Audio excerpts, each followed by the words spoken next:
Listeners, welcome to Little Literature. இப்போ நீங்கள் பார்த்துட்டு இருக்கிறது பிஜிஆர்பிக்கான ஹேண்ட் ரிட்டன் காப்பி. ஸோ நிறைய பேருக்கு டவுட்ஸு, இந்த எக்ஸாம் நீங்கள் எழுதுறீங்களா, இது நீங்கள் படிச்சிருக்கீங்களா ஃபஸ்ட்டு அப்படின்னு சொல்லிட்டு. ஆமாங்க, சிலபஸ் மாற்றிட்டாங்க.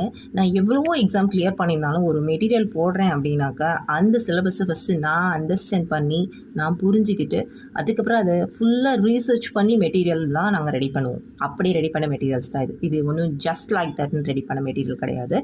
திஸ் இஸ் கம்ப்ளீட்லி அண்டர்ஸ்டாண்ட் பண்ணி ப்ரீவியஸ் இயர் கொஷின் பேப்பர்ஸ் பார்த்து அண்ட் இந்த சிலபஸில் இருக்க டாபிக்ஸ் என்ன, இது என்ன டிமாண்ட் பண்ணுது, எப்படிலாம் கேட்பாங்க. ஒரு ஸ்டூடெண்ட்டாக இதை நான் படிக்காமல் இப்போ நானே இதுலேருந்து கொஷின் எடுக்கிறேன் அப்படின்னாக்கா பிஜிடிஆர்பிக்கு எப்படியெல்லாம் படிக்கலாம், என்னென்ன பாயிண்ட்ஸ் எல்லாம் சேர்க்கலாம் அப்படின்னு எடுத்த மெட்டீரியல் தான். ஸோ அதனால தான் நான் உங்களுக்கு சொன்னேன், எல்லோரும் எக்ஸாம் போட்டிருப்பீங்க, பட் எனக்கு டைமே இல்லை, நான் எப்படியாவது இதை கிளியர் பண்ணணுன்னு நிறைய பேருக்கு இந்த ஏக்கம் இருக்குது. பட் ஆனால் கிளாஸ் செய்கிறதுக்கு கொஞ்சம் யோசனையாகவும் இருக்குது. அப்படி இருக்க பட்சத்தில் அவங்களுக்கு எப்படியாவது ஹெல்ப் பண்ணலாமே அப்படின்னு சொல்லிட்டு தான் நாங்கள் எங்கள் ஸ்டூடெண்ட்ஸோட மெட்டீரியல் இதை நாங்கள் வெளியிலே கொடுக்கல.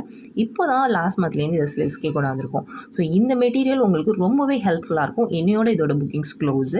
அண்ட் இதை பார்த்தீங்க அப்படின்னா, இதை நான் 4 தடவை சொல்லிட்டு மறுபடியும் ஏன் சொல்கிறேன் அப்படின்னு நீங்கள் பார்த்துருப்பீங்க. ஏன்னா இந்த 4 வீடியோஸ்லையுமே இதை நான் ரிப்பீட் பண்ணுறதுக்கு காரணம் என்னென்னா, இதை நாங்கள் ஒரு தடவை க்ளோஸ் பண்ணும்போது உடனே ஸ்டூடெண்ட்ஸ் டிமாண்ட் பண்ணுறாங்க, ஜஸ்ட் எக்ஸ்டெண்ட் பண்ணுங்கள், 1 வீக் மட்டும் எக்ஸ்டெண்ட் பண்ணுங்கள், நாங்கள் வாங்கிக்கிறோம் அப்படின்னு சொல்லிட்டு.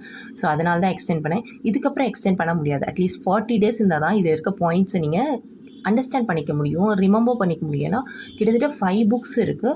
ஸோ அந்த 10 unitsல அவ்வளோ பாயிண்ட்ஸ் இருக்குது. இது எல்லாத்தையும் நீங்கள் புரிஞ்சு ரிவைஸ் பண்ணால் மட்டும்தான் இந்த எக்ஸாமுக்கு இது யூஸ்ஃபுல்லாக இருக்கும். இல்லாட்டி இது வாங்கி எந்த யூஸ்ஃபுல் இல்லை. அதனால தான் இன்னையோட இதை க்ளோஸ் பண்ணுறோம். This is the last chance to get your dream job.